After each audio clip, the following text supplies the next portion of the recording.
So I've had a few questions on what my writing process looks like, and I've decided to show that to you. However, I do have no notes because I wanted it to be authentic. So I have no poem plans, no notes on my process, no thought behind it. So I guess this is just gonna be real and authentic and at the top of my head.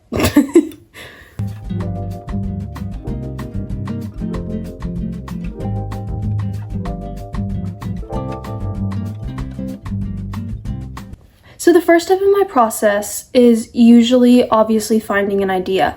And I do that normally through Pinterest. Sometimes I have random ideas, random lines, random poem prompts type of thing pop into my head and I write them down and then go to them later and write a poem. However, sometimes I also go to Pinterest and I look up quotes. I have a ton of stuff saved that gives me ideas for poems. I do quotes or poems or anything like that, something that I relate to and that gives me a lot of inspiration, and then I'll save that to like a Pinterest board and then look at it later. And obviously don't put the exact quote in your poem. Like, don't reference it word for word and all that. Like, you gotta change it up, make the idea your own, whatever. However, this time I am going to be using some of my ideas that I have to make a poem. And I don't necessarily have any ideas written down right now. However, I do have this journal that I started on vacation like a month ago. It was probably like almost 2 months ago. And in it, in it I have this thing called the art of noticing. And so I was on vacation in the mountains. I mean, there were mountains there, I guess. And I decided that I would write down all the little things that I noticed. And so I do have, and found this journal there, I got it there. And so I have, I don't know if you can read it. I don't know if it's like correct or backwards. It should be correct. But there's just a bunch of random things that I noticed as I was going about my day that I wrote down. And some of them are the old man hiking up a mountain alone, the glacier slowly melting away, the very energetic three-legged dog, I don't know how to say that. Like the ducks swimming peacefully in the pond, becoming a spectacle for many to see. It's just random things. You know, the next one is the mushrooms and moss living on the tree stump. It's just random things that I saw that kind of like romanticized your life and like gave me poetry ideas, I guess. I don't know. Letting you live in the moment. So I think honestly, looking at it now, the one that I want to do, I had a poetry idea for this one instantly whenever I saw this, and it's the old lady walking her unleashed dog, waving at those passing by. So as I saw that, the first thought I had was freedom, right? So let me screen record. I am on the Google Doc right now that I write my books on, and so I'm currently on my third book. I'm not gonna sneak peek any of the poetry, not that I won't share it before the book comes out, but let's figure out how to screen record real quick. So I guess I'm going to be putting this part of the screen recording on the screen, I guess maybe over here, so that you can see what I'm typing. But so I'll just write the line down. The old lady walking her unleashed dog, waving at those passing by. So I come up with usually an idea. I form a line out of that. So this will be the line that I form. And that's usually like my focal point. Not only is it the whole idea, but it's also something I usually put towards the end of the poem. Usually whenever I write poetry, I kind of, even if I'm not telling a story, I kind of lead up to kind of bring the reader into the idea in the first part. You know, I bring them to my point, and then the last paragraph is kind of like nailing my point, and usually that's where I have the line that I came up with, because that's usually like the hook and the big finish type of deal. However, I'm kind of, now that I'm thinking about it, I might put this in the beginning just because it is explaining what's going on. You know, I can't just mention later that the freedom was from the unleashed dog and the lady waving to people. So this one's probably going to be in the front. And so I don't really know how to describe this after, but like the next step in my process now is just brainstorming. So I've already established that I want it to be about freedom. And so one thing that pops into my head instantly is the fact that I saw this lady whenever I was traveling to the mountains. I went to Alaska. There were mountains there. I don't know if you can call that traveling to the mountains, but whatever. I hiked up a mountain, so maybe that's good enough.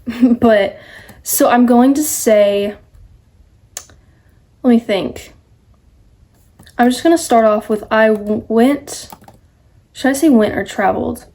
I traveled to the mountains in search of freedom.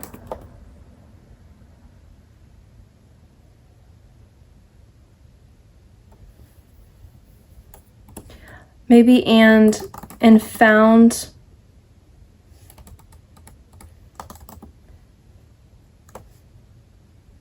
I don't know if I want to say a lady. A woman, I think, is more poetic. So I traveled to the mountains in search of freedom and found a woman.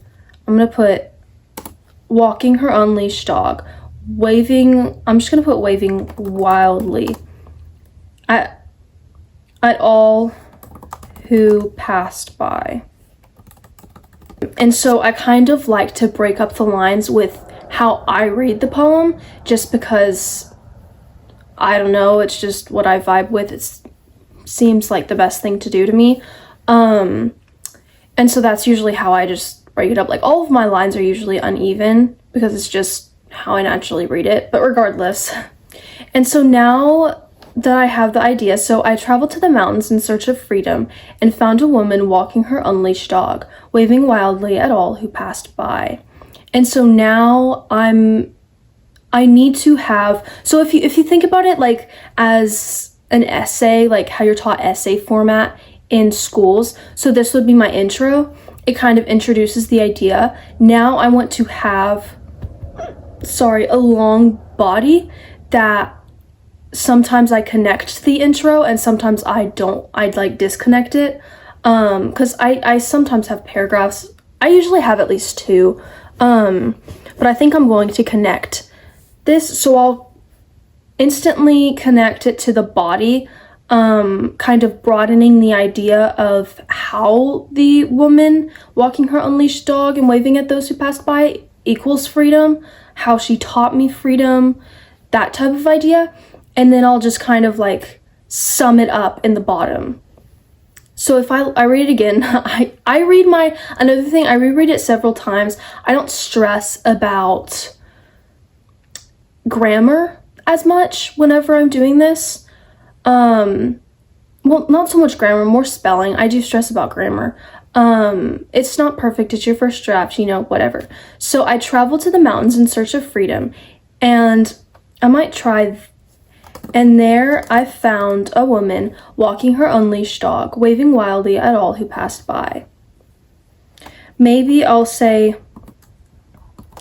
in a mere second, maybe? I don't know if that's poetic or not. In a mere second, she taught me more about what it was to live. I don't know if what it was makes sense, but we'll just move on. To live freely. She taught me more about what it was to live freely than any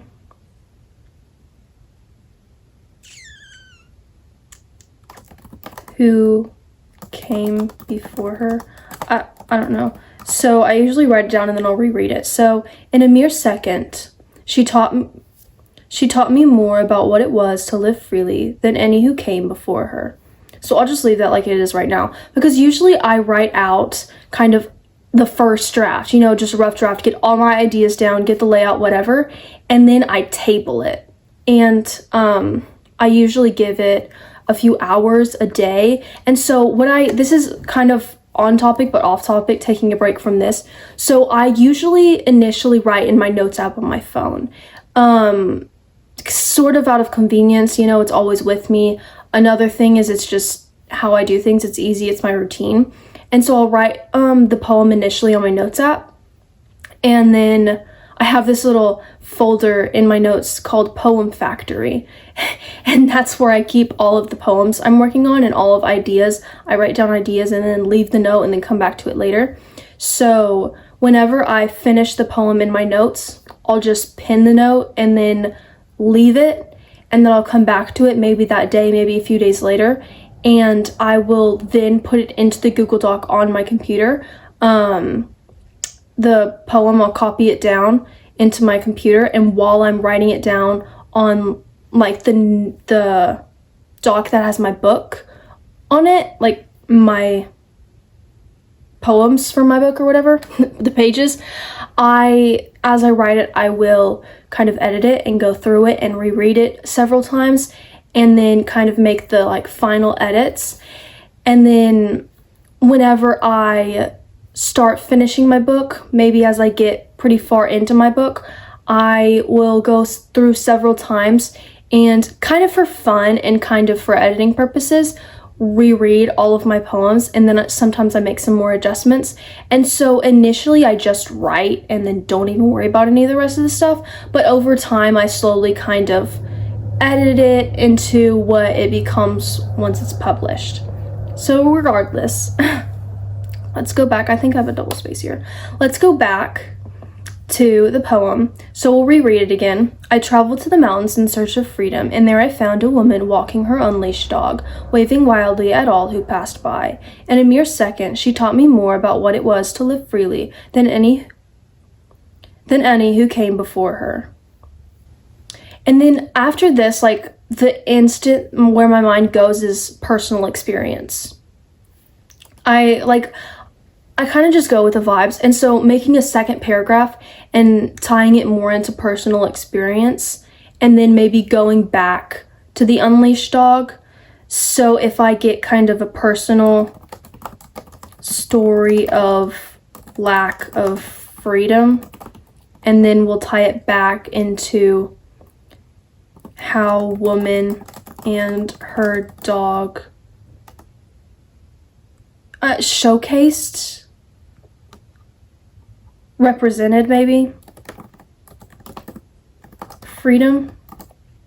So I'll just put that down there. So I kind of keep track of my ideas at the bottom of my poem a lot of times. If I have like random line ideas that I don't want to put next but I want to put later, I'll put it down at the bottom so that I don't forget it, because I'm very forgetful. But regardless, so in a mere second, she taught me more about what it was to live freely than any, I kind of want to add something there, I'm just going to put in than any of those who came before her. I don't know if that makes sense, but you know, I can always edit it later if I don't like it. And so just naturally something that I just write whatever pops in my head. So in all of the years that the earth has contained my presence,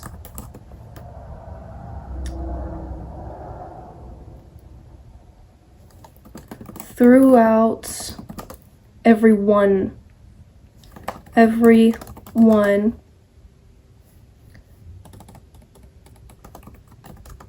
don't really like the years, but I might just edit it later. Throughout every one of the years that the earth has contained my presence. Maybe something like being a prisoner to your mind. Maybe because I want to think of like lack of freedom. And so making the analogy of being a prisoner to your own mind. So throughout every one of the years that the earth has contained my presence. Every aspect of my being has been held prisoner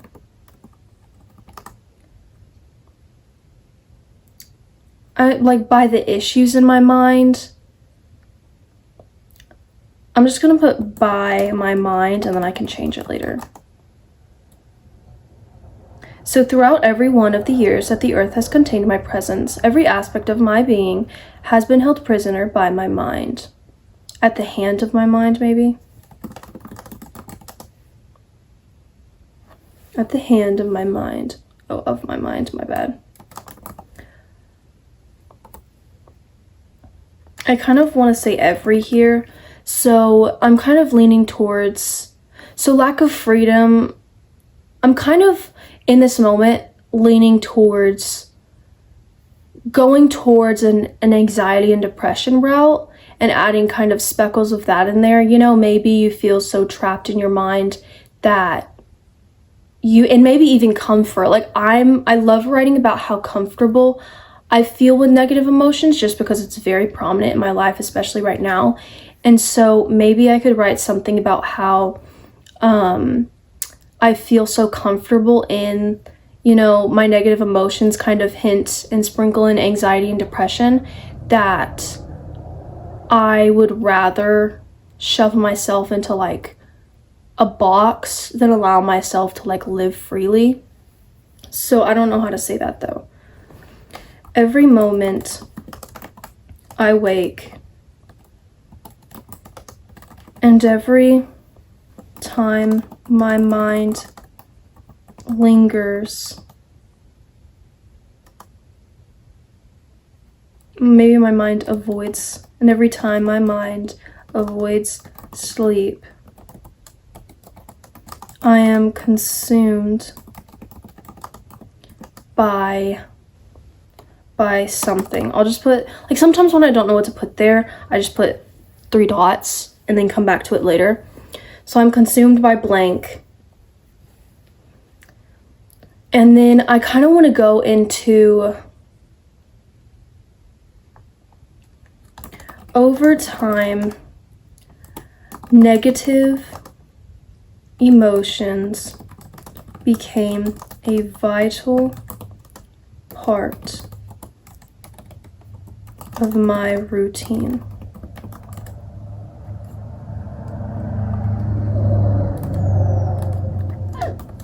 And then I kind of want to put an M dash there. So over time, negative emotions became maybe such a vital part of my routine that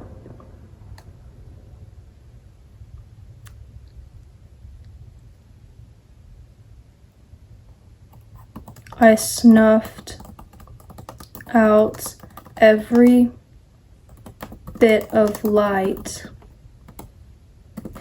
that I snuffed out every bit of light which could set my soul free. That I snuffed. Okay, so let's just reread the whole thing and then try to add to it. So I'm consumed by, I kind of want to make a metaphor and I'm leaning towards monsters, but I don't know if I want to go that route just because it's so common. I might put it there and then maybe alter it later. I'm consumed by, maybe go voices. I'm consumed by the voices. I kind of want to add the idea of like, instead of specifying like anxiety and depression and all these issues, I kind of want to go for more the route of like pushing you down, you know? Like, I don't know if I quite want to go like the route of like describing you like being thrown into hell, but I kind of want to have that concept. I might just, at this moment, I think I want to edit this later because I don't really want this to stay, but every moment I wake and every time my mind avoids sleep, I'm consumed by the voices who push me farther and farther into the fiery depths. I don't know if I'll keep that or if I'll change that, but So, throughout every one of the years that this earth has contained my presence, every aspect of my being has been held prisoner at the hand of my own mind. Every moment I wake, and every time my mind avoids sleep, I am consumed by the voices who push me farther and farther into the fiery depths. Over time, negative emotions became such a vital part of my routine that I snuffed out every bit of light which could set my soul free. That had the ability to set my soul free. I like that better. That had the ability to set my soul free. I kind of try to be as wordy as possible without saying too much, like which could turns into that I had the ability to. It's just more descriptive and it's kind of in a way more poetic, if that makes sense. So over time, negative emotions became such a vital part of my routine that I snuffed out every bit of light that had the ability to set my soul free. Though suddenly, though in this moment,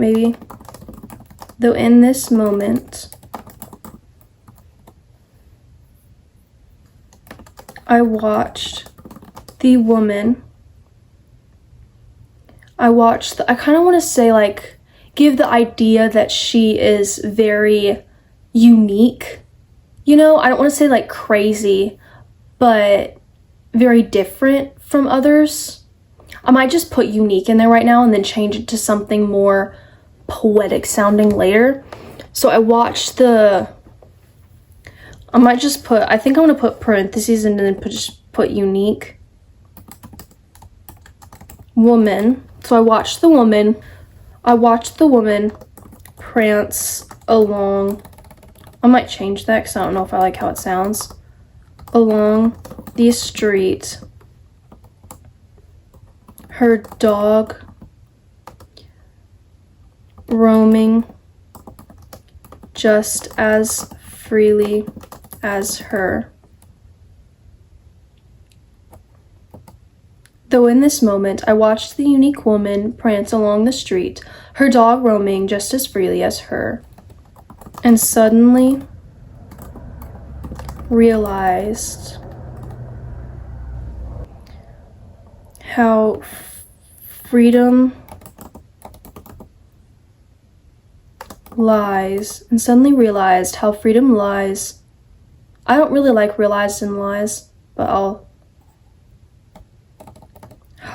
suddenly realized how freedom is found within the mundane moments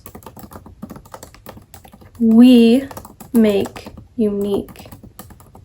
But let's just read this out and see how it goes. Okay, so this says, I traveled to the mountains in search of freedom, and there I found a woman walking her unleashed dog, waving wildly at all who passed by. In a mere second, she taught me more about what it was to live freely than any of those who had come before her. Throughout every one of the years that this earth has contained my presence, every aspect of my being has been held prisoner at the hand of my own mind. Every moment I wake, and every time my mind avoids sleep, I am consumed by the voices who push me farther and farther into the fiery depths. I don't like how that ends. I might add more to that line, and I might change who. But regardless, over time, negative emotions became such a vital part of my routine that I snuffed out every bit of light that had the ability to set my soul free. Though in this moment, I watched the woman prance along the street. Maybe I might just put, I'm just gonna figure that out later. I watched the woman prance along the street, her dog roaming just as freely as her, and suddenly realized how freedom is found. I don't really like how there either, but how freedom is found within the mundane moments that we make unique.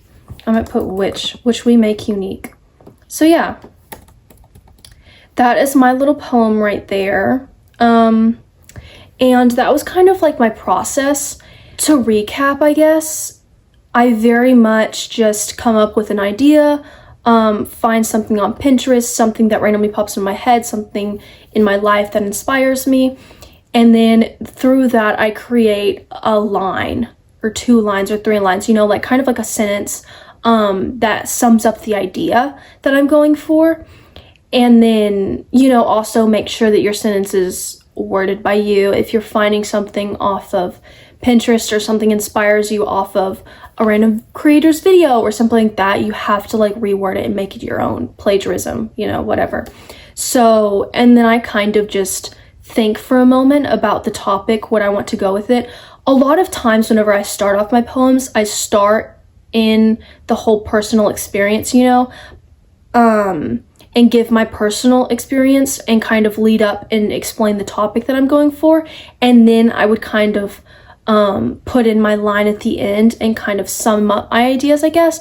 But this poem was kind of different in the sense that what I had come up with was something that I viewed about a woman walking her dog, and I needed that to be in the beginning. And so I kind of just introduced the idea of freedom and the idea of the woman and her dog, and how she taught me to live freely. And then I went into my personal experience and how I feel trapped by my own mind, and then circled back over to the woman and explained how I learned from her that the mundane moments that we make unique is where freedom comes from. So that's kind of like my idea. If you want to do it slightly differently, you can map out that idea and be like, okay, I want to do my personal experience, then I want to do this, and I want to, you know, and obviously like it could look significantly different. All the paragraphs could be different. It doesn't have to have like a personal experience, whatever.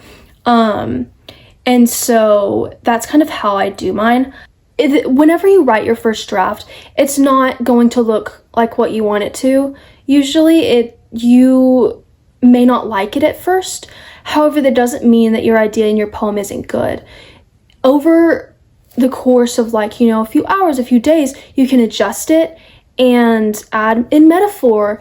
You can subtract some stuff you don't like, alter some of the wording, and maybe even scrap the whole thing and rewrite the idea in a new way that you think of and find out. So yeah, this is kind of just showing you my process that I've developed over the past, like, I don't even know how long it's been, like 6 years, I guess. And you can kind of take this whole process and try it out for yourself. You can take aspects of it and add it to yours to create your own process. Everything's great. You know, this is just kind of to show you how I do it. So maybe that can help you learn how you want to write your own poems in your process. So if you have any questions regarding the process or any questions regarding poetry, mental health, writing, self-publishing, anything at all, you can put it in my comments section below and I can make a Q&A video answering those questions. If you have any video topic ideas, something you want me to make an entire video about similar to this, then, you know, it could be about poetry, writing, publishing, mental health, you know, it could be about mental wellness, confidence, building confidence, anything. I have dealt with a lot of mental health issues, so I'm no psychologist, but I can speak from personal experience. And so anything like that, you can leave in my comment section. I would love to make a video about it. Thank you so much for watching, and I hope you have an amazing day. Also, a little gift at the end. My little boy, his name's Bandit. He's so cutesy. He was just napping and I disturbed his little nap. But yeah, I hope you have an amazing day and an amazing time writing your own poetry.